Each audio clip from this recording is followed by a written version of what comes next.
Hello, everybody. Welcome to another Vintage Cube Draft. It's been a while and it's good to be back, although it's not great to see this pack. Quite weak here. All these lands are fine. I would take a fetch land for sure. Any of these, well, not really Temple Garden. I think Stomping Ground um, and Thundering Falls are both reasonable. You could also take Malevolent Rumble. I don't think this is amazing by any means, but it's solid. This is kind of just a personal preference thing between the lands. We just take one and don't commit to it. I think none of the spells are particularly inspiring. No good colorless cards. I'm going to take a Thundering Falls because I really think I love the blue-red color combination, but I'm not going to commit myself to this by any means. Okay, now we see a couple. This pack is much better. I like Teferi a lot. Jeskai is a good color combination. Could go there. Talisman of Creativity is pretty strong. Not too interested in like Kolaghan's Commander General Fairs. I think Teferi is the better gold card here. That's half on color. Brainstorm and Delayed Blast Fireball are fine, but I'll take the Teferi. I mean, Teferi is still a good card for sure, and also just a card that I love.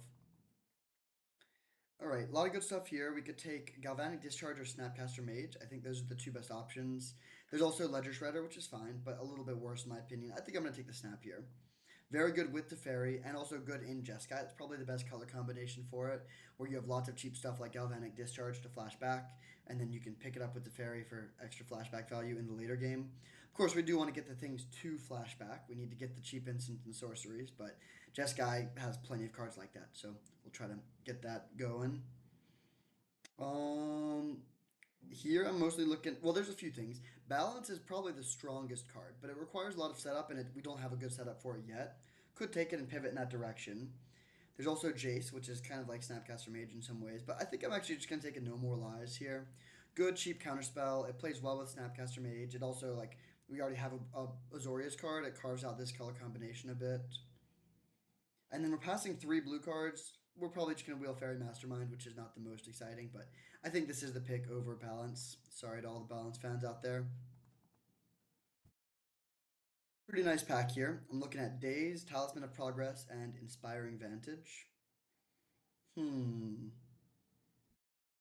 All of those are very reasonable picks. I'm leaning towards one of the lands because if we're trying to be three colors, our fixing is not great. Of course, we could also just not play red. We have no red cards right now, but red does look fairly open. We don't have anything super great yet, but we could get the late Lightning Bolt, Fourth Air Lingus, Flage, that sort of thing. But I think it probably doesn't make sense to take the Inspiring Vantage. It's close between these two. I'm gonna take the Days actually. It is very close. I wouldn't fault you for taking the other, but having cheap counter magic is so important, and a lot of people are trying to curve out with like low mana curves now, which makes Days a bit better. Now I can take a Malcolm. Pretty nice pickup. Not incredible, but it's a strong card and it plays well with the counter magic here. Oh, holy moly. So Flooded Strand is great. I like this is a very late Flooded Strand, also late Burst Lightning, but not gonna pass a mana drain. I can't believe we're seeing this go seventh pick. But yeah, mana drain is phenomenal. Blue looks to be pretty open here. This curve is a little bit weird. This is the kind of curve that would look good a few years ago, but you really need ones in this format now. So I'm hoping to get that part of the curve. Okay, Shorikai is pretty good. There's also Rogran Triome. I think those are both better than Treasure Cruise. I think I honestly like taking this to just cut blue white and then maybe just be straight up blue white control. I mean, Rogran Triumph is very nice for the fixing, and I do value fixing pretty highly. But this is a great card, and it really lets us carve out the blue white lane. All right, I promise I wasn't trying to force blue white, but here we are. It's good to be back. I love this color combination. Just need to get some of the cheap removal. That's a super late colonnade. Love to see that. I guess it's not crazy colonnade going ninth pick, but definitely a good sign that this came all the way around. So looking increasingly like we're not going to be playing red. It certainly could happen if we find the powerful gold cards. In particular, Fourth Air Lingus is like the high profile card that everyone knows is great, and it is. But I actually almost want Flage even more. I'll take Eagles of the North here. A lot of gold stuff going around, but yeah, I'll take the Eagles. I think it's very unlikely that Rogran Triumph comes around, but we could maybe get the blue-white Surveil Land. I'm a big fan of the Surveil Lands in general. They're even better if you have a card with Escape, or to a lesser extent Delve, but they're just good in general. So if we get the Meticulous Archive, then we can cycle this and find our surveil land, and just get a lot of card selection out of basically our mana base. Outside of that, we have three counter spells already, and like three sources of card advantage or card draw, kind of four. Um, so that's all excellent. The fixing is fine. But the lack of removal is the main concern at this point. Um, none of these are very good. I'll take the third path iconoclast. Not thrilled with that though. I think I'm gonna take Omnath here speculatively over Securiton Tron Squadron. That's just not really the kind of card we want. Omnath could get there. We've passed a lot of fixing already. Passing of the late Flooded Strand, passing the Rock and Triome, which makes Omnath a lot less likely. But there's a world where we see a couple fetches to start the next pack, and if we see something just like really high power level cards like Minsk and Boo, then I would potentially want to try to open up the mana base a little bit and get Omnath in there. Pretty weak pack here. I'm not that interested in Blackleaf Cliffs. Definitely not playing Thalia. I guess I'll take the Flicker Wisp speculatively, which could get there. Then Fallen Shinobi also a possibility. It's good with Malcolm, but I'll speculate on the Dark Depths. There's like a possibility we find, but even if we found Thespian Sage, are we playing that combo? Probably not. Maybe Fallen Shinobi would be better there, but either way, I think that's not that likely of a splash. We're pretty solidly blue white here, and then the question is, are we going to splash red? We could splash black as well, but yeah, really what I want to find now is Fractured Identity and Daddy Teferi. Get all five of the Azorius gold cards. Pack two, what do we got? Nothing amazing, but some solid stuff that's good. There is Uro. I do love the escape cards in this style of deck, but I'm not going to take it here. We don't really have great fixing, and going into third color is dicey. So I'm mostly looking at Sheldock Isle, Counterspell, and Miscalculation. And I think I'm going to take the Counterspell. I do like I think I'll take either of these over Sheldock Isle because of the power of Counter Magic. Then between these two, Counterspell obviously more powerful while harder to cast, but I think we're trying to be pretty heavy blue if we already have mana drain, so I will take the more powerful card. Very, very good suite of counter magic. The lack of removal is still the main problem for this deck. I would love to get ideally two board sweepers and three spot removal spells. Something like that would be good. So, Swords of Plowshares would probably be the number one thing to find. There's Wrath of God. There's also Bloodstained Mire, which can find blue red. I think I'm just gonna take the Wrath.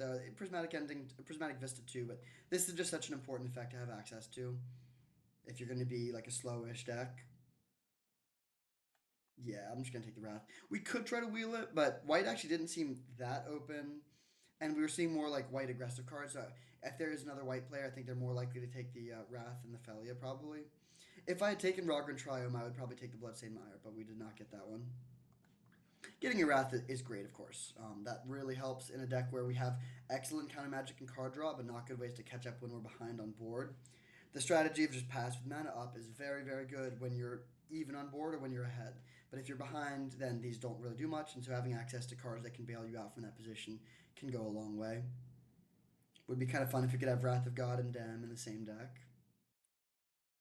Wow, strong pack, but not really for our color combination. Psychic Frog is amazing. I would really, really love to play this. It's especially good when you can back it up with counter magic. But we have no black fixing, and we just passed Fallen Shinobi too. We could take Shadowy Backstreet, but then we're never wheeling the Psychic Frog. I guess we could take Frog and try to wheel the Backstreet. Um, in our current color combination, Cure is pretty mediocre. Chrome Mox is nice, especially for letting you hold up Counterspell on turn one. And then Ocelot Pride is the most powerful card, but it's a little bit like it's not really the style of deck we're playing, and it might be tough to have white mana available on turn one. Hmm. Fury is also quite strong. Actually, wait, sneakily, maybe Fury is the pick. You know what? I will speculate on this. We have a piece of red fixing already. We might not end up playing it, but I think like none of those cards are amazing. And I think if I'm going to speculate on the blue or the red or the black, I'd rather speculate on the red there, since we have a better outs of having fixing in that direction. Now I think we take Fire Ice. Not too impressed with Elspeth. Well, it's actually very good in some decks, but not really in this deck. We could take Unholy Heat. If we are just playing red, I think Unholy Heat would be better, probably, for the curve. But we aren't positive if we're playing red, so I think Fire Ice is probably the right pickup here. Notably, it is a red card to pitch to Fury. Pack. So we could take the Wandering Emperor. which is a solid card. It's not amazing, but it's solid. Or we could take Volcanic Island and continue the possible red splash, which honestly is looking kind of good here. That would give us decent fixing. We just have two pretty solid red cards, and we might be able to wheel Tarfire. The Wandering Emperor is solid. It's not bad, but it's not that exciting either. Yeah, I think I'm gonna take the Volcanic Island here. It's another situation where if we get no more red cards, I'm not going to splash just for Fire, Ice, and Fury. But we're early enough that I think it is worth it to take these. I know we'd pass Rogran Triome, and that's not great in this position where, like, someone else is potentially playing Jeskai. But I still think I like taking the Volcanic Island here. Okay, pretty easy Seachrome Coast now. There is a Skyclave apparition as well, which I do like a lot. This card's pretty good, but fixing is important. I think this is what we want to be going with here. Very unlikely to wheel a Skyclave. Actually, we could wheel the Seachrome Coast. Because we saw a late Shorikai and a late Celestial Colonnade. The problem is this pack is kind of weak. So whoever took the Rogran Triome is likely to take Seachrome Coast. Hmm. Skyclave Apparition is pretty good, though. I think I'm going to risk it. If this was a fetch land or a fetchable land, I would take it.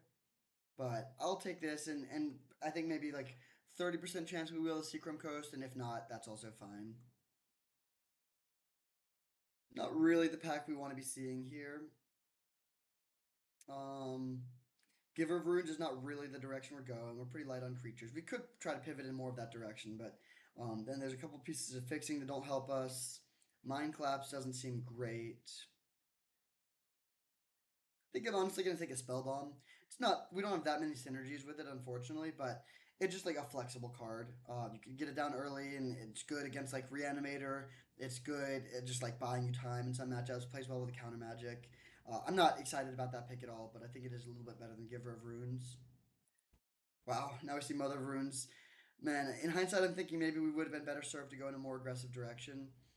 Could take it here. I think I'm going to take this Tishana's Tidebinder, though. It's a little bit more what this deck is trying to do, and I like having flash threats to play alongside all the counter magic. Like Malcolm, Tishana's Tidebinder, plus like Fire Ice and a bunch of counter magic is a solid core. Uro Wield, but I'm not going to take that. I'm going to take the Shelldock and hold out hope of maybe getting a Flage in pack 3. Shelldock Isle is also just a nice pickup. It is our third tapped land. I don't have too many, but with our current curve, that's looking fine. White is kind of weird. I guess white is pretty cut, so we're not likely to be seeing any super late white removal spells, which makes me want to lean a little bit more on red for the red removal. I don't think Felia is really where I want to be. I don't have a lot of ETBs. We do have this Luminarch Aspirant. I mean, this Flicker Wisp. But I think Enduring Curiosity is likely going to be a little bit better here. Well, maybe not. You know what? I will take this, actually. It plays better with the counter magic. I like having a lot more of these 2 mana instant speed plays. It plays well with Tishana's Tidebinder. Not a ton else that we have right now. We do wield the Shadowy Backstreet, which I will take speculatively. Take a Jackrabbit. Not planning on playing it in the main deck. There's a Wandering Emperor and a Braid. That's kind of close. But I think I'm gonna take the Wandering Emperor because I know I'm playing white and I'm not positive on the red. Like Fury is probably honestly not making the cut. I think we're just gonna play Fire Ice alongside 2 red cards. This was the Seachrome Coast pack. A little sad not to see it wheel, but it's not the end of the world. All right, so going into pack 3, I want power level of like the really powerful red cards, and then I also want more removal. There's Minskin Boom. That is powerful. Do we think we can get a little greedy and make a green splash happen? That would be pretty tough here in our base blue-white deck that already is kind of light on fixing. We could take Urza's Saga, which finds Aether Spellbomb, but that's it for now. Pretty underwhelming pack. I mean, really powerful cards, but nothing that really works well with what we want to be doing. Overlord of the Mistmoors is good with Flicker Wisp and Felia. It feels a little silly to take that this early, but secretly that actually might be the direction we should go here. You know what? Yeah, it's like very weird to first pick this card. It's not typically a first pickable power level card, but I think when we have 2 cards that combo with it really well, I think it is worth taking. Okay, now we see Oust versus Memory Lapse. Normally I would take Memory Lapse, but given this deck's strengths and weaknesses, we have good counter magic with 4 counters already, and pretty bad removal, so I'm going to take the oust. Now we see Cryptic Command versus Sunfall. I think by similar logic, I'm going to lean towards the creature removal over the counterspell here.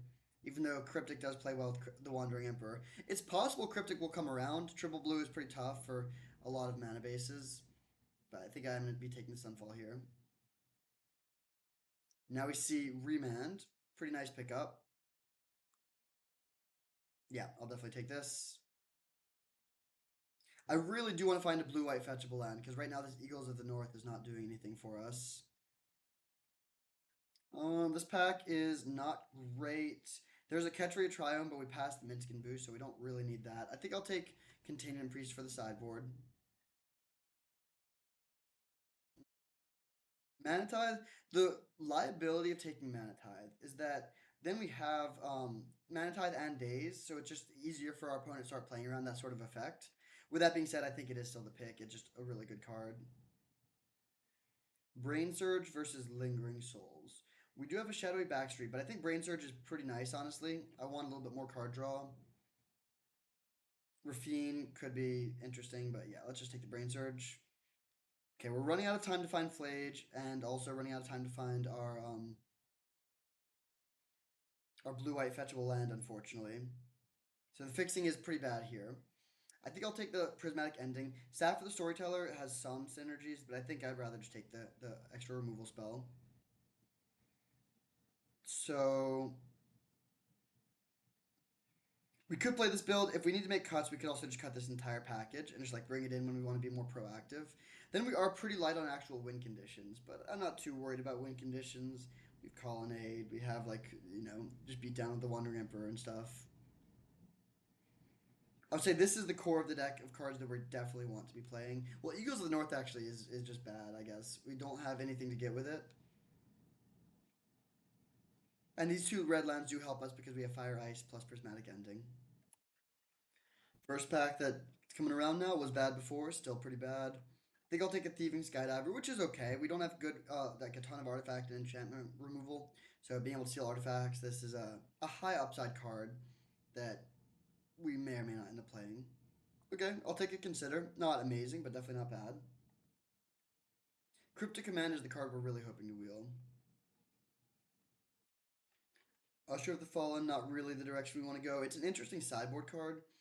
Brain Freeze also an interesting sideboard card against Storm decks, but I think I'm gonna take this. This is good at like in the control mirror. I think we already are gonna have a pretty good matchup against combo because we have so much counter magic. Not well, actually, wait. There's Thespian Stage. It's kind of funny. We have this Dark Depths. No redundancy for the combo. I don't think it's great. I'm gonna take it in case we play a matchup where it just happens to be like game winning, but probably never gonna be playing that. So I think at this point we are likely to just play the Felia Overlord package. Play 16 lands. Is that what we want to do? Kind of want to make a cut from here, and the cut should probably just be this Aether Spell Bomb. Yeah, I think this is our plan. So we have our primary win condition from the Overlord. We're pretty light on spell removal, but we do have like Oust plus Prismatic Ending as cheap spell removal spells, and then Wrath plus Sunfall, and then I guess to some extent Fire Ice, and then we still just continue to have like a lot of instant speed plays, a lot of card draw. So I think this is a pretty solid deck. I do really wish we had just a little bit more raw power level, like Ancestral Recall, Time Walk, any of that sort of thing would go a long way. That's not exactly a hot take.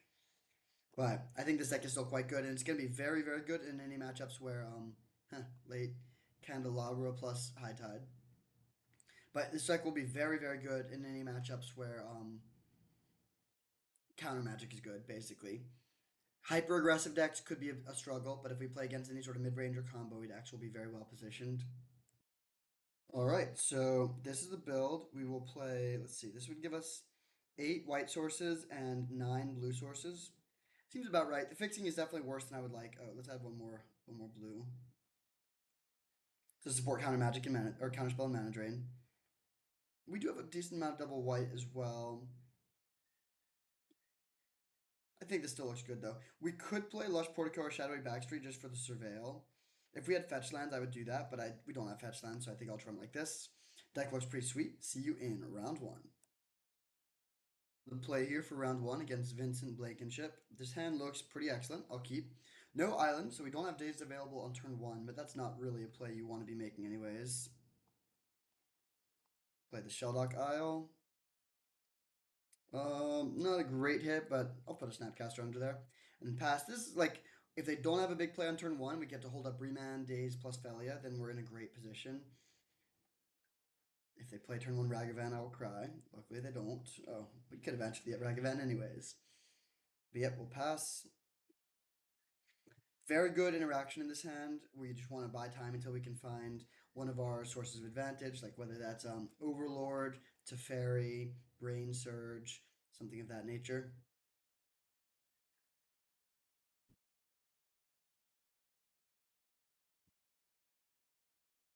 Playing against Black Red. There's an Overlord. Interesting. So I'm actually going to Daze this rather than Remand because Daze won't be able to hit this later. And this card actually would be pretty annoying. It's like likely to be at least a 2-for-1. No more lies. Okay. Continuing to be heavy on the counter magic, as is the case for this deck. Some opponents really hate playing against counter magic, and if our opponent isn't in that camp, then I apologize. At least we have a good dog. This card is definitely not at its best in this deck. We're playing it for two reasons. Well, I mean, it's incredible with the Overlord, which is, I guess, the main reason to play it, and it also plays really well with the counter magic. But we don't have that many things to flicker, so this is going to be a 2-2 with Flash more often than I would prefer. This is a situation where, of course, Malcolm would be much better. Also, probably a matchup where Containment Priest is something we'll want to bring in. This does play well with Felia. There's a case to be made that we should just be playing both. Yeah, in matchups where we cut some of our sweepers, we can bring this in.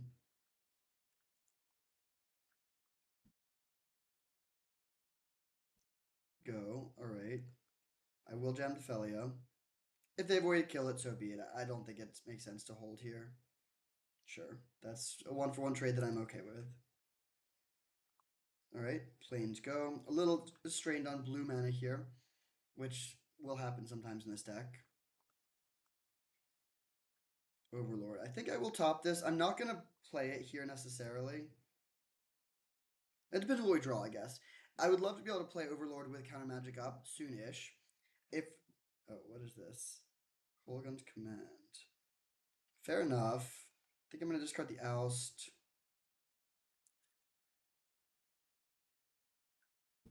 You know what? I think I do need to just get something down. Like we're not that close to being able to hold counter magic too. So I'll do this. If they play their Overlord, so be it.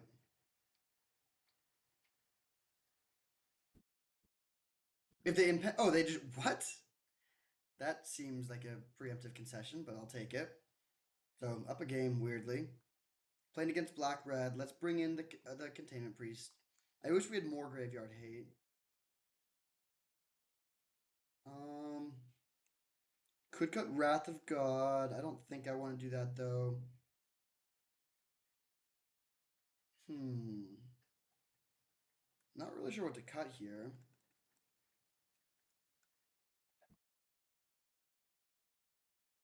I don't think I want to cut a land on the draw. Consider does add some consistency. This is definitely not the best Consider deck, but I think it's still worth playing.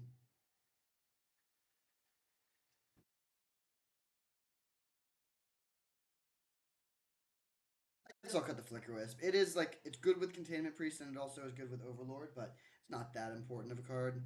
And also one toughness creatures like it's pretty weak against a lot of stuff they could have. The body.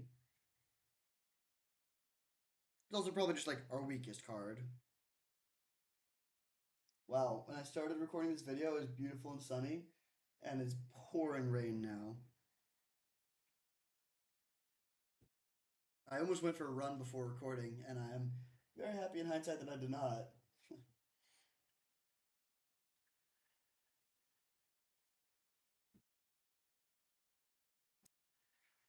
Yikes, tough mana situation here. I'm gonna risk it and keep it.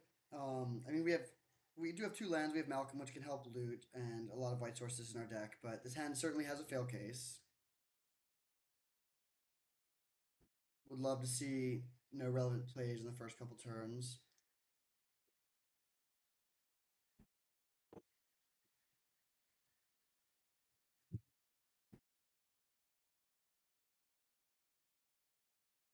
Jeez.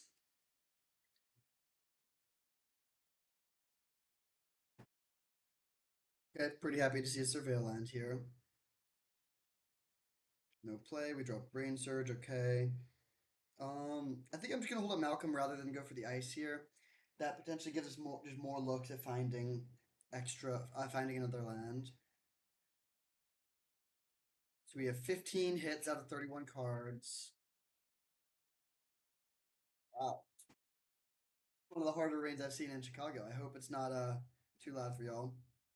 Okay, they do. I'm not. Yeah, this resolves. Nothing we can do about it. They do hit Harvester of Misery. That's kind of annoying because that will let them kill the Malcolm. But we at least get one loot, which will hopefully help us to find our land. Nice.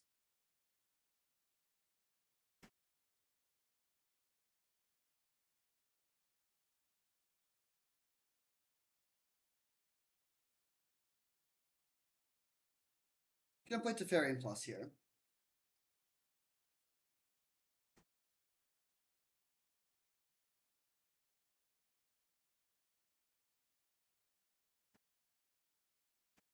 Draw no counter magic here. Shields are kind of down. Hopefully, they don't have anything too devastating with 4 mana here. That's great news for us. So let's just bounce that and then play Colonnade Go, I guess.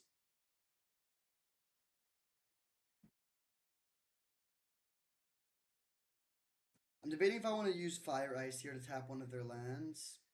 But I think no. If they just play their Displacer Kitten again, that's fine.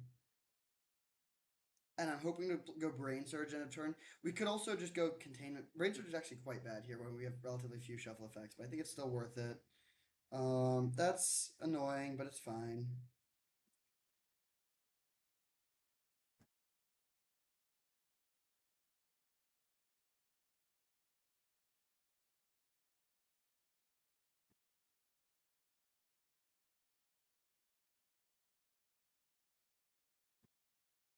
Brain Surge, okay. Solid. Doesn't really matter. I'll just do this. Like, we're not shuffling, so it's basically just a glorified divination. But we can go land and then Overlord of the Mistmoors. Well, let's think. Yeah, I'm gonna go for Overlord of the Mistmoors. Then they could go hard cast their overlord, their thing to kill our overlord. First of all, they might not have a land, so if we get to Mana Tide their Harvester of Misery, we're in great shape. If they do have the land to um to play around the Mana Tide, they get to play our thing, kill our dudes, but we can just like then kill their overlord like with potentially with the Wrath on top of our deck, and then set up to flicker the overlord with Felia on a future turn.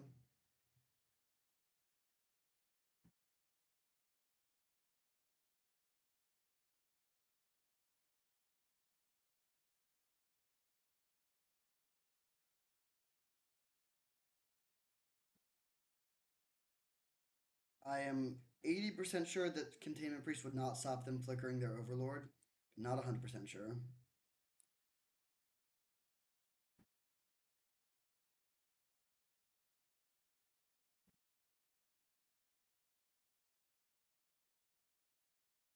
They do have the land, that's too bad. Here comes their Harvester, yep.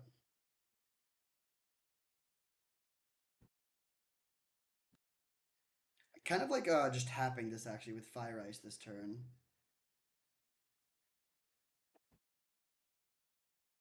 The only problem with that is I would like to Felia. Or I actually wait, here's what we can do. We can tap it and then just go end of turn Wrath of God. Yeah, okay. I'm just gonna accept not Feliaing the Overlord this turn. We're gonna go tap their Harvester and then end of turn after the Overlord becomes a creature. We can play an instant speed Wrath of God. This is kind of why I love blue eye control. You can just like dance around your opponent, like set it up like they're playing your game basically. So fairy makes that even more true, where like they can interact and you can play at instant speed.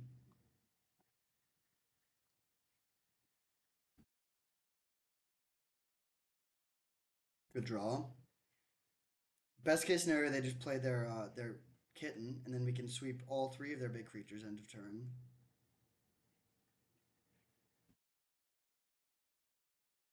Time warp. Okay, I think that is actually annoying enough that I want to counter it. Then we have Felia plus Containment Priest, which is a nice little combo. Orcish Bowmasters.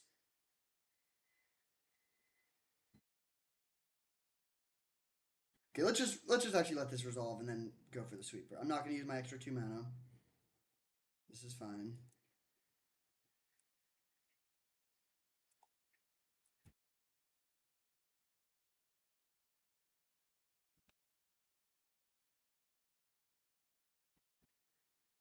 And the next turn Overlord will become a creature. This is looking very good. It's not totally over, but it would take a lot for them to come back into this.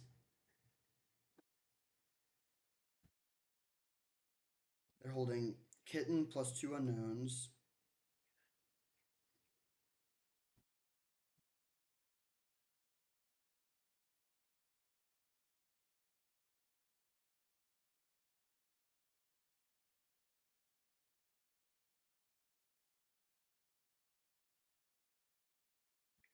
Fair enough. That's kind of annoying because it does let them flashback Time Warp even through our Mana Tithe.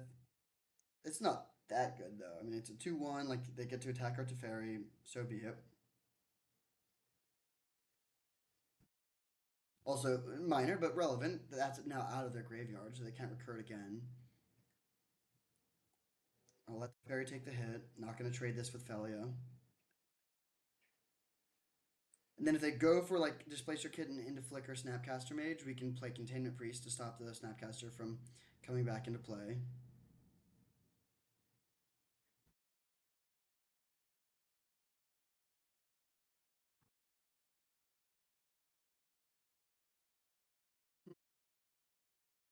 Well, okay, don't love that, but we have to let it resolve. They do go for the impending. That's interesting.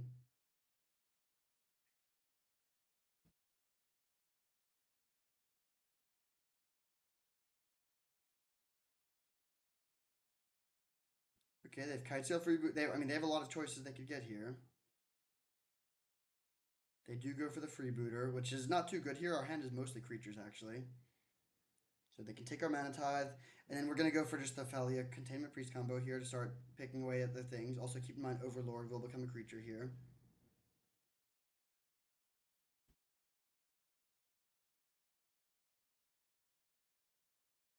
So we'll go main phase Containment Priest, attack, flicker, Kitesail Freebooter. Then it comes back and it gets exiled. We get to turn our Overlord into a creature, and then we pass with several good instant speed plays up. Their kitten can only flicker their own thing, so we don't need to worry about them abusing our Containment Priest against us. Alright, that resolves.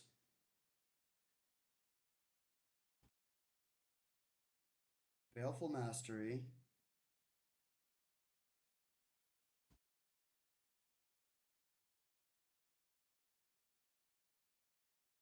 Huh. Does it say? Oh, it says exile. It doesn't say you may. I am curious if it would have worked. How it would have worked with Overlord of the Baelmark, but I'll take it. All right, 1-0, solid start. See you in round two. All right, we are on the draw for round two. This hand is not amazing. I'm gonna risk it. It's definitely a hand you could mulligan. I would not fault one for mulliganing this, but turn two Mana Drain is pretty nice. Turn one Guide of Souls is not very nice. A matchup where we really want to find a board sweeper ASAP. I don't care too much about this. I would much rather.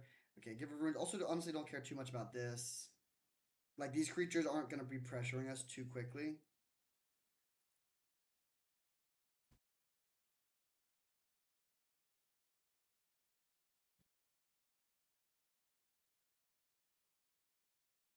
Now, if they play something like Adeline that actually does add a lot of pressure to the game, we can just counter it.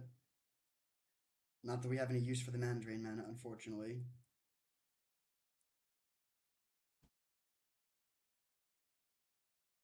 No play. All right.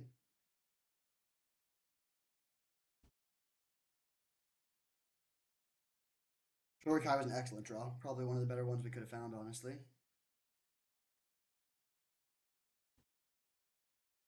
Okay, think I'm gonna let this resolve. It's a 2-2. Really don't care too much about that.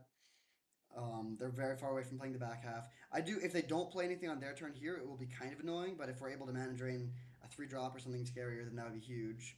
Yeah, this is definitely how we would want this to go. So, mana drain this. Then we're gonna get some Shorikai value going immediately. Take 3, it's fine.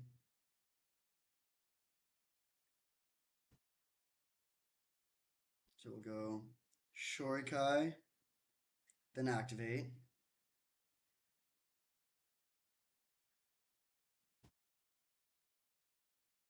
And I think I'm just gonna pass with like we could prismatic ending. I just don't really care about that though. So I'm just gonna pass and if we did not draw the Sunfall, I would probably prismatic ending the Giver. But given that we did draw Sunfall, we can just pass and hold this all up. And then if they tap out for a creature, we are obviously in great shape. That is a little bit more annoying. That can shut down the Shorikai temporarily, so I'm probably gonna actually take a turn off of before we go for Sunfall, we're going to just Shorikai to. We're gonna take out their Sky Seer's Chariot with Prismatic Ending and then Shorikai.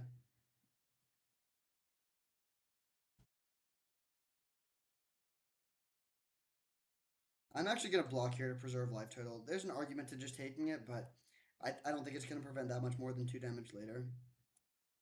So untap. We'll go Prismatic Ending this.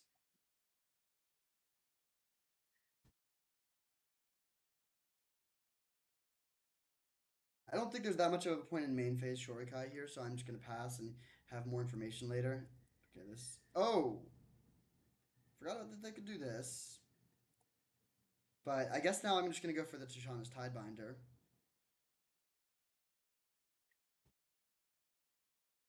Don't love this exchange though, because now we don't get the Shorikai. It does turn off their Giver of Runes. Now they can't attack as profitably. But yeah, good play from the opponent. So keeping in mind that they could do that, what was the better line? I'm not sure.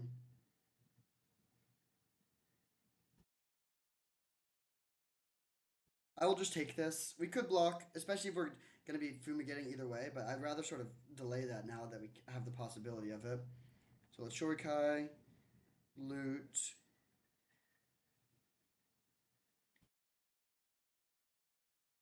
Just pass. Yeah, the longer we can wait before fumigating, or the sun falling, the better. And it just concede. Okay, solid. Definitely some mana screw over there helped us in that game. This is maybe it's somewhat tough matchup. I wish that I had more cheap removal. Okay, so do we? I don't think we want this. Thieving Skydiver is a possibility. We didn't see a ton of artifacts there, but they're likely to have some. Usher of the Fallen is like a defensive creature. It's like not really a defensive creature normally, but we can just use it to try to like trade and keep our curve down. Containment Priest maybe looks a little bit better. Yeah, I think Containment Priest over Flicker Wisp probably makes sense. Although they could have some token makers.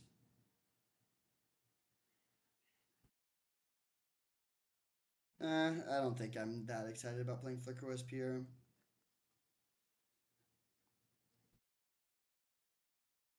There's actually an argument to counter one of our counter spells, but I want to keep the curve low, so I will run it like this. And then we'll see. If we see more token makers, we bring in Flicker Wisp. If we see more artifacts, we bring in Thieving Skydiver. If we just think they're hyper aggressive and we really want to lower our curve, we could bring in Thieving Skydiver. But yeah, this hand looks pretty good. The weird mana situation means we can never play turn 1 Prismatic Ending into turn 2 Mana Drain. I don't love that, but it's fine.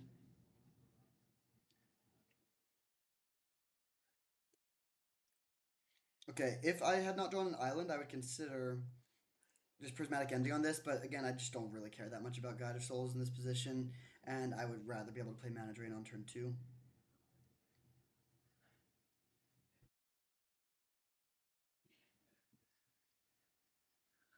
Okay, that adds some pressure for sure. Take 2.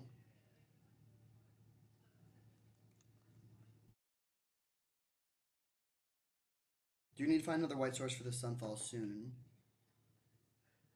Luminarch Aspirant's a good card. It really adds a lot more pressure. Okay, Deja Vu. We will Mana Drain their Elite Spellbinder again.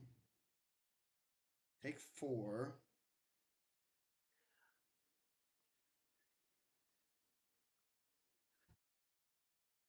Shields down here for this turn.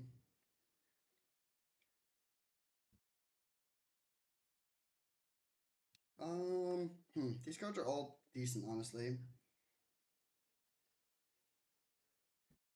I really don't want to have to daze returning a land, but it's possible we will have to do that.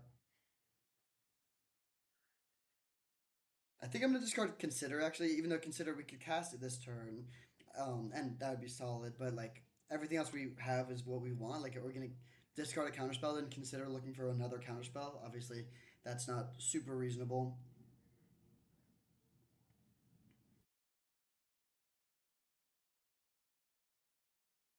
No play pre-combat is interesting. We'll block, and then just go land go.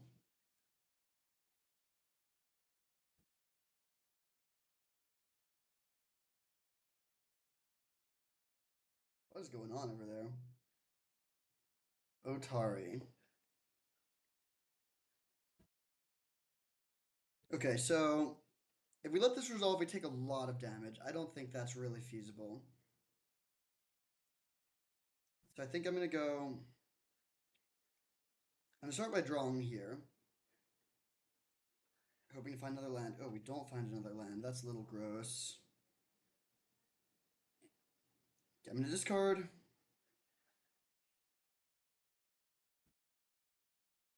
Thalia, and then hardcast Daze on this.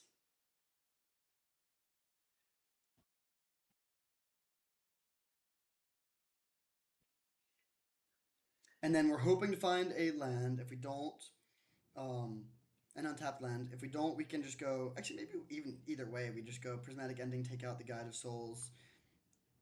This is fine. Yeah, Guide of Souls has basically just been a 1 toughness or 1 power attacker this game. Okay. Yeah, this actually should be kind of locked up secretly. We'll play the Shellock Isle, Crab and Wrath of God. That's a nice instant speed play. Prismatic Ending, take this out just to slow down their pressure. And then we can pass and plan on going Shorikai plus Counterspell, which is very, very hard to imagine a way they could beat that. Shorikai is so good, especially when you can get it going early off of Mana Drain. Skyclave Apparition, definitely worth countering this.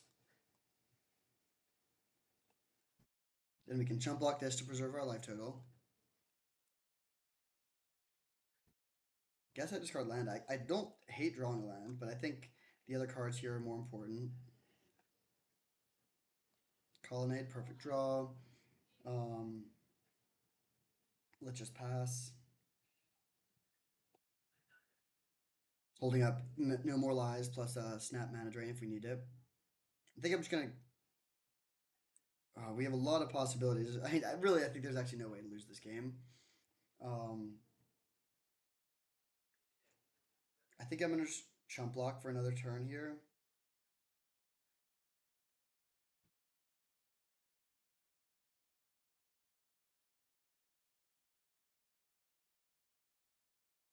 Solitude, interesting.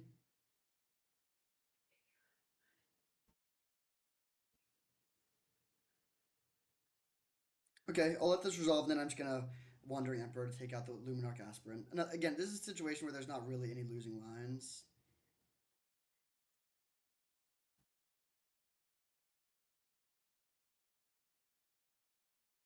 Now we go.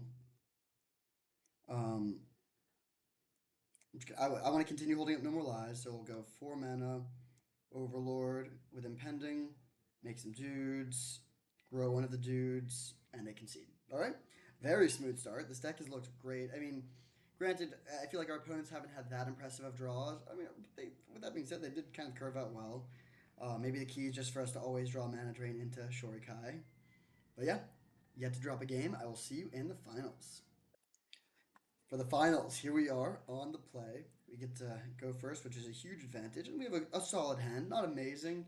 I'm hoping to find a counterspell off of Consider. We get 3 looks to have a counterspell available for turn 2, and I think we have, what, 5 hits? Something like that. Playing against a green deck, okay. Another matchup where the board sweepers are going to be very important. So looking for either board sweeper or counterspell with this Consider. I think I will graveyard that. I do want a second white source eventually, but it's not a rush. Okay, well, we found the Sunfall, which is definitely one of the main things we're hoping to find.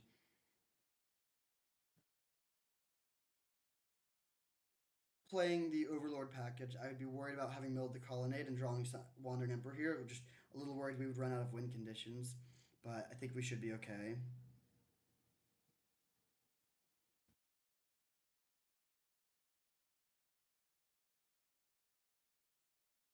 All right, so we have Tashana's Tidebinder available next turn to potentially counter the Deathrite Shaman, or alternatively just try to ambush and block one of their things. Oh, don't thought seize me. Oh, Candelabra. Whoa. Okay, so that probably means Guy's Cradle. Funny to see. I've never actually seen that combo played before. Thundering Falls is a pretty bad draw.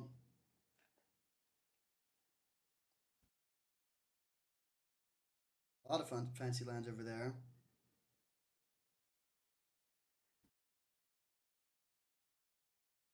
So if they try to untap their Mishra's Workshop with the Candelabra, do we counter the untap ability?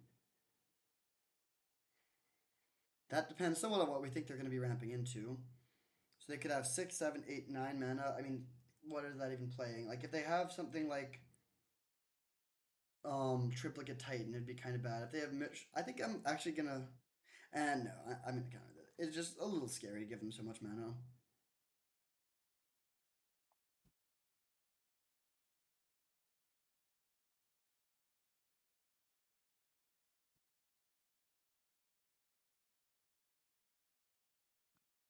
Okay, so they were gonna play big ballista. Instead, they play a medium-sized ballista and just killed the Tashan's Tide. But okay, this is a totally fine exchange. They get to hit me for 1, so be it, or 2 rather. Then I guess if we draw white source, we can hold up the Wandering Emperor, which would be great. Otherwise, we'll surveil looking for white source. Definitely can't be mad about drawing counterspell. Gonna graveyard this and pass.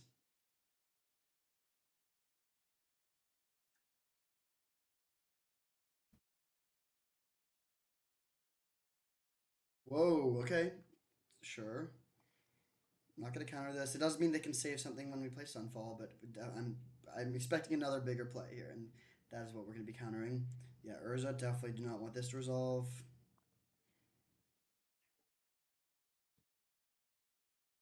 One card left. Hopefully it's not too scary. If we top deck a white source, do we even play Sunfall here? Doesn't seem that important. Okay, well, this is super awkward to be here on turn 5 with 5 lands, but and 4 double white cards in our hand. In fact, I think is that every double white card in our deck except for Wrath of God. No, no, we could. Well, yeah, I guess Overlord would also be a pretty bad draw, but pretty awkward position here.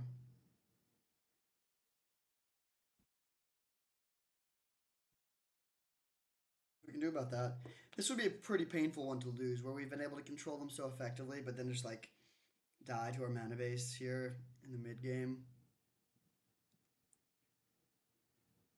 The top priority is killing this Tamio, so I kind of hope they plus. No, they bring back the Urza. That makes sense.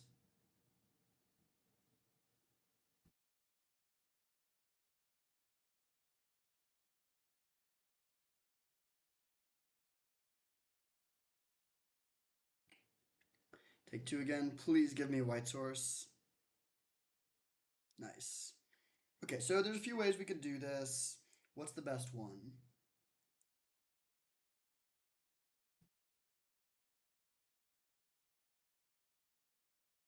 I'm definitely not playing Sunfall. I could play Skyclave Apparition, just take out the Tameo now.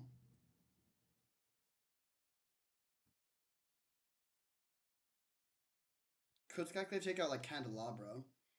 No, I think I'm just gonna take out the Tameo. Yeah.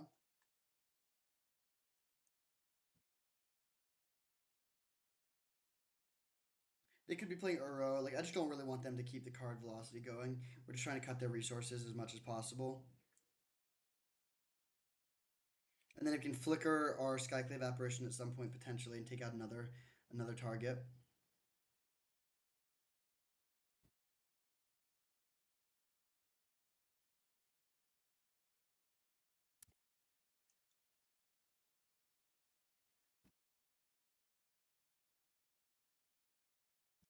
So they can play their Urza, Malevolent Rumble.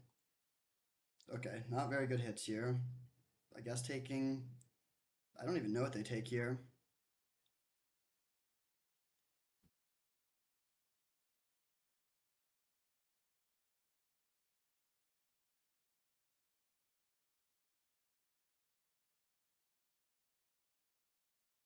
And they could tap their Tolarian Academy for 2 mana. Make this a third, fourth, play their Urza. I'm imagining a world where we actually chump block their Deathrite Shaman.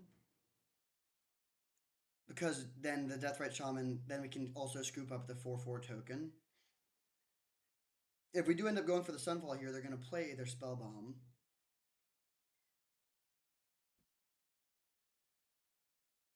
Now, I think I'm going to take this hit and then flicker Skyclave to take out the Urza and force them to use the Spell Bomb that way if they want to. Ooh, excellent draw.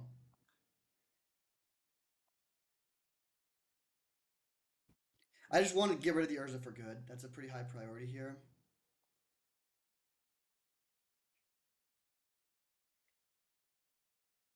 The Urza to me is much scarier than the Construct, which we can clean up a lot easier. If they bounce the Skyclave, okay, that's a weird way for them to do that, but I'll take it. So now basically we just lose if they find a if they have a counter spell for our Sunfall, and otherwise we win. I think that's basically what it's going to come down to. This is a pretty big turn, but their Tolarian Academy is surprisingly small. It only taps for 2. So what do they have? 1, 2, 3, 4, 5, 6, 7, 8, 9 mana. Chump blocking this illusion here. Taking 5 seems a bit too dicey.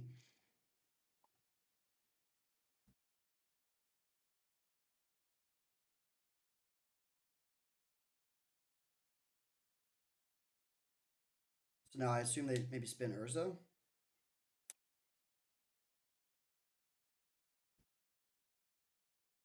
Something pretty big. We do have Remand available. If they play Triplicate Titan, that would be awesome because we have Sunfall.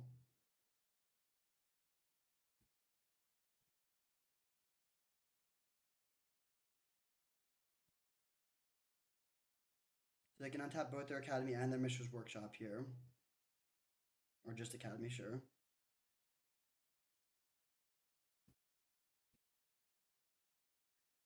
That's 10 mana. 11 mana. Walking Bliss is gone. They're just casting Blightsteel Colossus.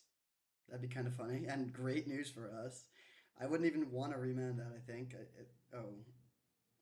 Ugh. Well, that would end the game immediately, so I will counter that. And then after we sweep their board, they have a lot less mana available.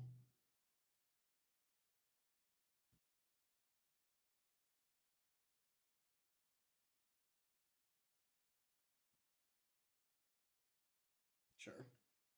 Okay, well, we get to Fumigate. Wouldn't hate drawing a white source so we can also hold up Mana Tithe. No such luck.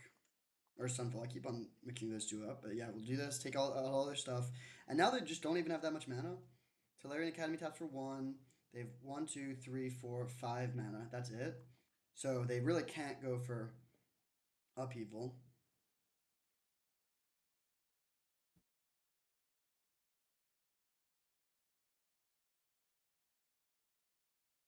They really just top deck a huge artifact. Are you kidding me?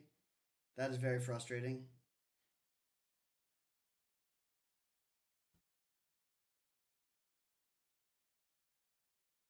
Really need another brick for not even that long, just 1 or 2 turns. If they just drew land there, then we would be in such a phenomenal position.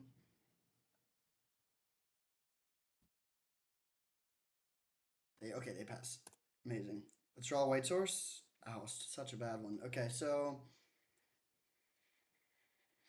hmm. The most conservative option is to just take out their candelabra and limit their mana, which honestly seems fine. Just like do that and then flip the incubator token and get to work. Yeah, this makes Tolarian Academy no longer tap for mana, and it also like cuts off their bigger Mishra's Workshop plays. It is, I guess, a little awkward. It like means they get a 1/1 left over if they go for the upheaval, but that's fine. They're under some real pressure here. We actually kill them in 2 more attacks because of this Wandering Emperor.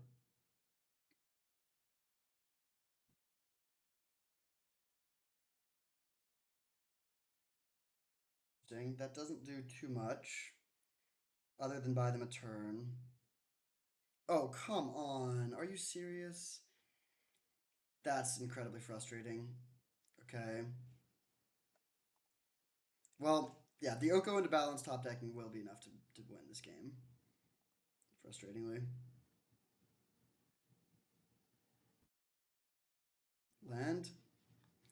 Snapcaster Mage. Okay.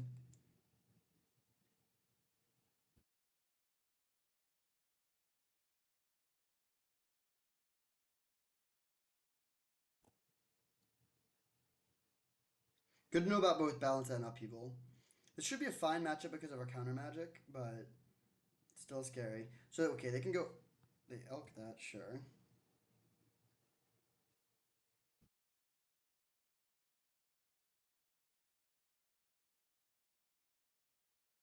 I'm just gonna take this and then try to attack back the Oko, but this is gonna be a tough game to win. Very tilting that they just had like upheaval balance and Oko all like we were in such a good position when they were just top decking, but so be it. Okay, that's what we were looking for, because now we can Overlord plus have mana drain up. We do just draw the land, so we could just also just jam Overlord.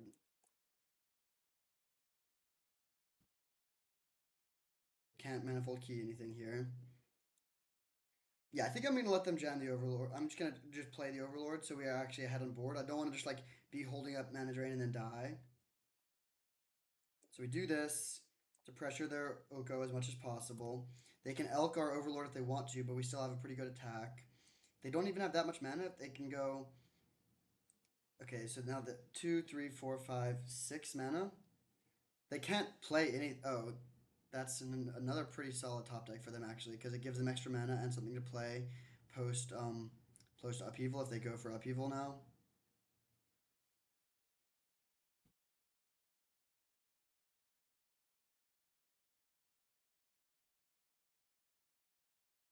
But like they don't have a bunch of stuff to go, but just drop into play here.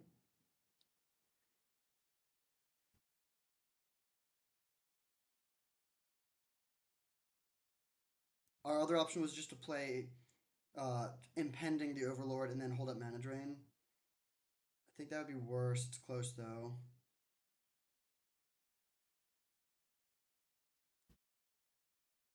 But I think we are gonna die because we can't hold up mana drain quite in time.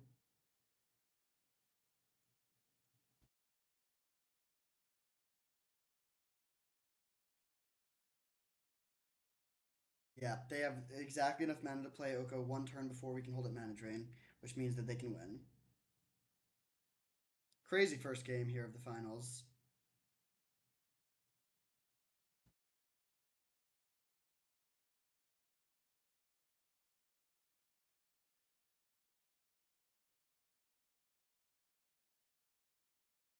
It's possible we could get there if we could go man, but no, we can't even mana drain into Overlord.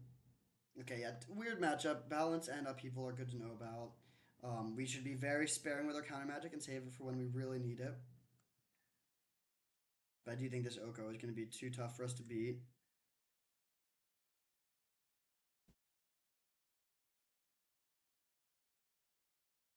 What are our clean answers to Oko in our entire deck, actually? Not much. We have Skyclave Apparition, but outside of that, it's very tough for us to beat a Resolved Oko. We can maybe just attack it down, but that's not easy to do. So here comes some big play that we can mana drain, but we can't really use that mana into anything productive because we don't have enough white mana.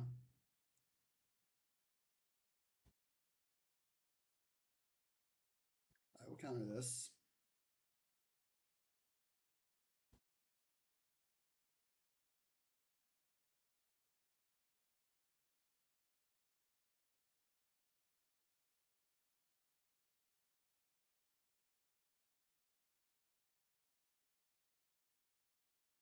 Is there ever a way where we win? I don't think so. Oh, we love drawing Shorikai after going for mana drain. I'll take it.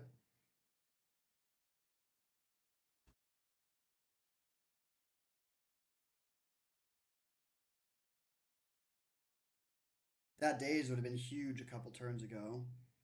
It is too late for it now. We can play Snapcaster. That doesn't really accomplish anything, but just pass.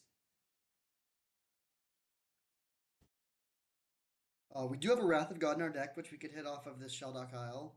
That would at least buy us some time, but it is relevant that we have more. That they have more cards in their library, so we win the mill. They win the mill race right now.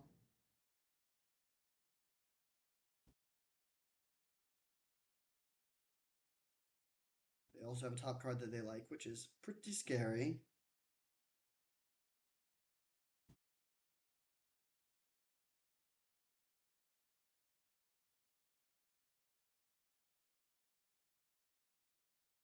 Clock is somewhat of a consideration.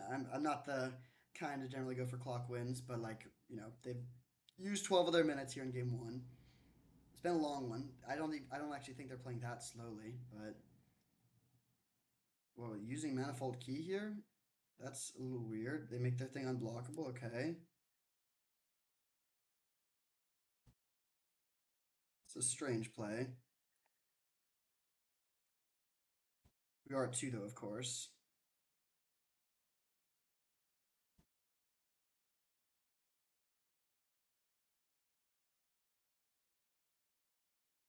I actually don't think there's anything we can draw that I can think of off the top of my head here, but I'll take a draw.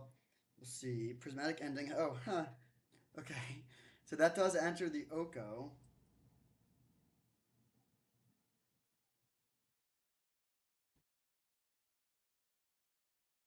I'll at least give myself a chance in case they do something weird.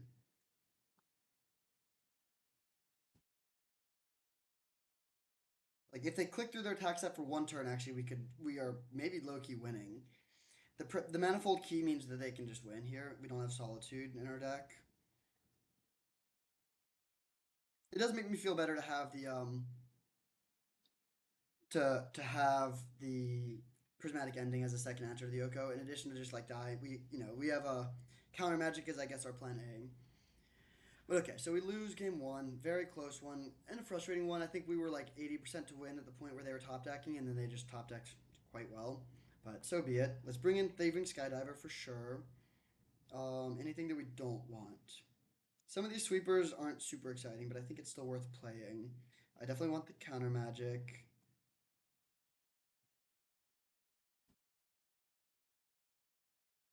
I think I maybe just cut Flicker Wisp because it's the weakling. It's just like not the strongest card. It's okay against Urza, but not that exciting. And let's run it back like this.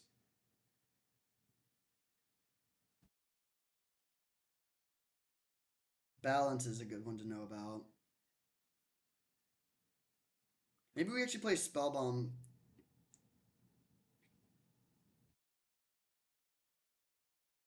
Uh, Spellbomb is good against balance. It's not that good against the rest of the deck. I think it's fine. Okay, this hand looks pretty excellent. I love getting a cheap Malcolm down. Actually, our first time drawing that. We'll keep that. It's a good answer to a lot of their cheap artifacts.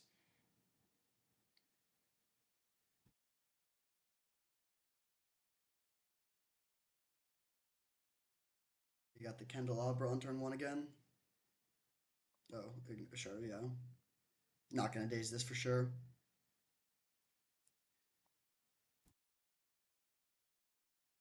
We could Malcolm to ambush the Hierarch. It's kind of interesting.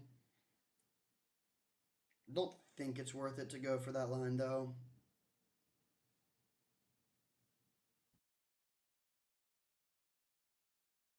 I do think in general though, against the balance deck, against the upheaval deck, attacking their mana sources is pretty valuable. If they play Malevolent Rumble, will we remand it?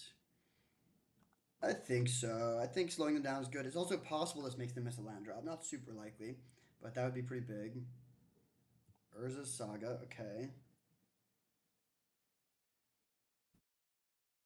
Okay, let's just take out their thing.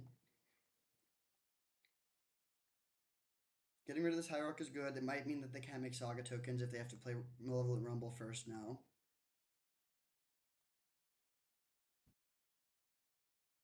Oh, interesting. Okay. So they can't make Saga tokens this turn. They probably can next turn after playing this Rumble, which we could daze. I think it's fine to let it resolve, although I actually didn't even like pause, and I should have definitely paused to consider dazing. But I do just want my lands in play pretty badly here. Okay, so they take the island. Nice to see Upheaval gone.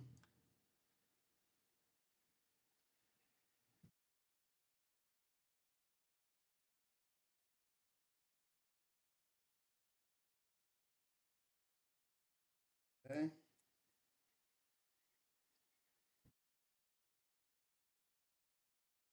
okay.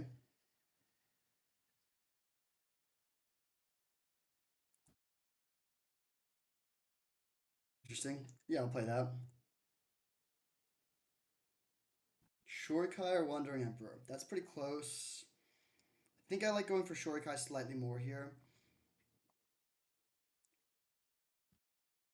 Shorikai does become better when we have access to a bunch of counter magic that we can draw into. I think I will also trade some hits here. 2 damage for 1. I mean, pretty solid exchange. Now they can sack their spawn to make a construct, which I'm okay with.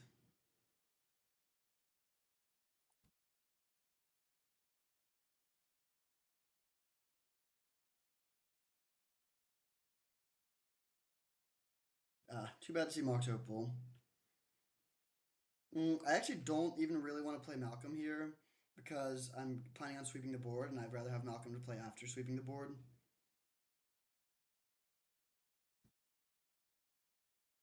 So let's just take this. Oh, also Malcolm just dies to the Ballista.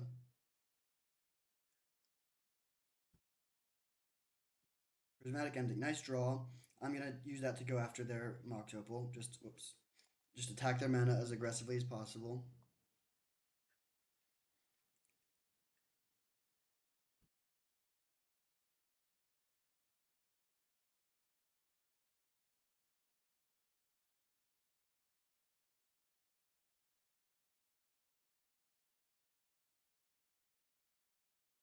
Sure.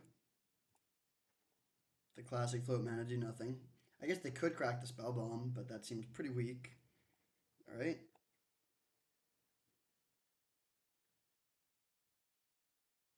So they only have 2 actual mana here for most spells.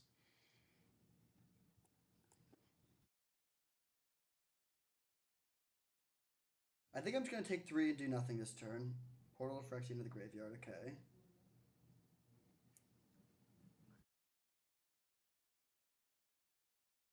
Yeah, I'm not gonna go for Wrath this turn. I think we can prevent more damage than this down the road. We now have Shorikai available because they graveyarded, or not now, but next turn.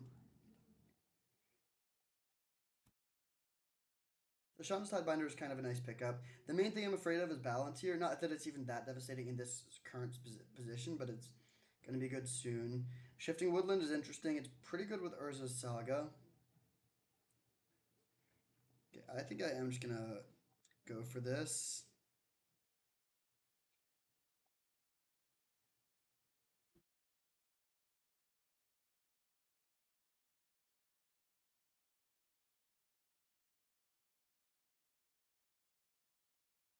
Weird hand. I guess I'll just discard Malcolm because it doesn't line up that well against their board. I'll go for this double block. They can kill my token with a ballista, but that would also shrink their construct, so that wouldn't actually turn this bad for us.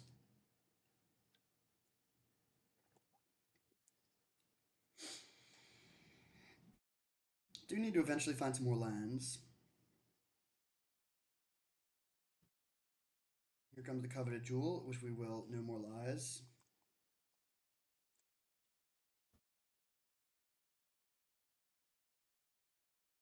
They happen to have spell pierce, we can daze back, but they don't have it. Alright.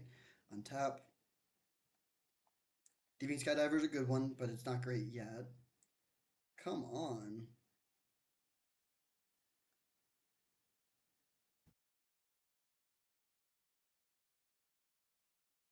I'm going to discard Oust. I think I do want to find a land here. I'm going to consider. Okay, I don't think we graveyard that. We just pass here, but that was an insane amount of cards to go through without finding a land. The rest of our deck is mostly lands at this point. We have 11 lands out of, or no, 12 lands out of 20 cards. That's potentially a problem.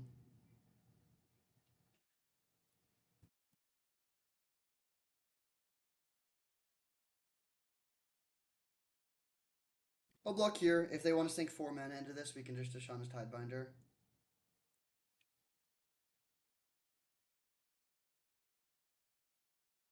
Days is we have not discarded this Days for a couple turns. We might need to do that soon-ish, but I think it's still worth holding for a bit. I wonder if they cut white or if they just haven't found a white card yet.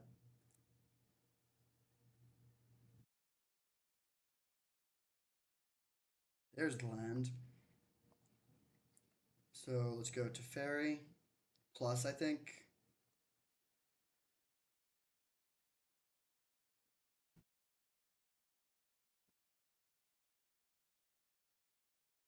And then I'll hit for 3.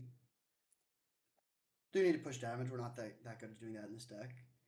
We can hold up Brain Freeze or Brain Surge, but I guess we might even just rather Shorikai. Brain Surge is probably not a card we're even going to cast when we already have Shorikai going. This Shifting Woodland is funnily weak. It really doesn't do much so far. We need to find a counterspell, but we have a bunch of counter magic in our deck still. Like our soft counters are gone, but we still have counterspell and mana drain in our deck. And if we find either one of those, that basically shores up the game. Okay, they can see. That was a smart concession. They were like probably under 5% to win that game, and they're also very low on time. Game 3. Portal to Phyrexia is a good one to know about. Containment Priest is like a pretty bad answer to that, though. I mean, it's not the worst, but it's really not that exciting. I think one toughness creep, like Flicker Wisp, just seems so bad against the Ballista deck. Do we just want to run it back? Maybe bring in Spellbomb on the draw.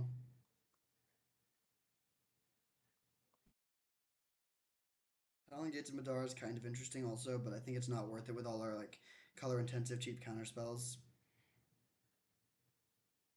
I think I will play the Spellbomb here against Balance. You cut Malcolm. Yeah, go a little bit lighter on creatures again against the Ballista deck, and just like, yeah, it's kind of close, but that's what I'm gonna decide to do. We're on the draw here. Oh, we could even cut the Overlord package and just like try to time them out, but that just feels sleazy, and I don't think that's what I want to do. All right, we'll keep this. This hand looks pretty good. Manifold Key. I think I'd rather see that than Hierarch on turn 1. Gonna lead on Island in case we top deck Mana Drain or Counterspell. Scrapbook Mutt. Okay.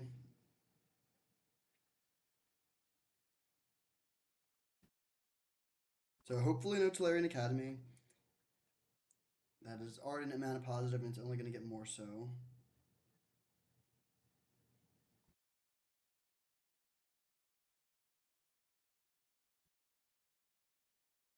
Okay. Also okay. Tolarian Academy is going to be good if they find it.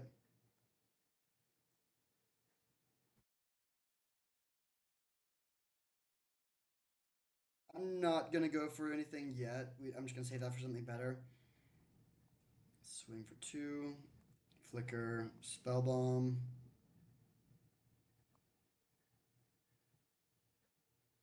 Pretty bad here. I mean, it just hits for 2. Doesn't really do anything, but it's definitely still correct to play it.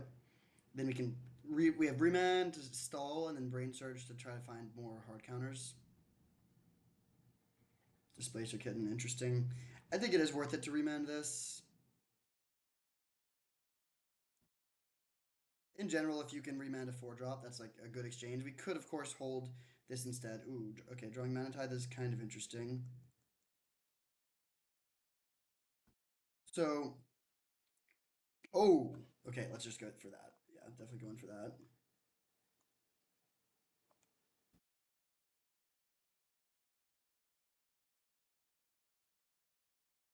That's a ton of power quickly. Hey, all right, there we go. First time actually doing that little combo. Um, but yeah, that is pretty sweet. I mean, that gave us what, 14 power, 16 power just between those two cards. Love to see that. So we did lose one game to balance plus upheaval. But after that, smooth sailing, got the trophy. Good triumphant return with our good friend Teferi. Blue Eye Control continues to be a good deck. I think it's probably underrated now. It was underrated, then it became overrated, and now it's underrated again because there's a real emphasis on proactive decks now. And that makes sense. The threats are better than they've ever been. There's a lot of things that come down early and hit hard, and being reactive in a format where there's threats like that is pretty tough to do. But this is generally the formula you want for it. First of all, just the counter magic. No more lies, mana drain, counter spell, remand, daze, mana tithe, with Snapcaster to flash it back. Just gives you such good answers to like the top end threats and the combos and that sort of thing. And then pairing that with 2 board sweepers and a couple cheap removal spells gives you really good interaction against a whole host of matchups. And then back that up with a bunch of card draw. We did run pretty well, specifically like having mana drain into Shorikai multiple times was incredible. Just like this card is amazing. The 1/1s are surprisingly so relevant because it means that this card draws you cards and also blocks at the same time. Even if they're able to deal with it quickly, like you at least got to draw 2 cards off of it, and it's even a win condition in the late game. Just a great card and just a great format. I love Vintage Cube. Thank you for watching. I hope you enjoyed, and I'll see you next time.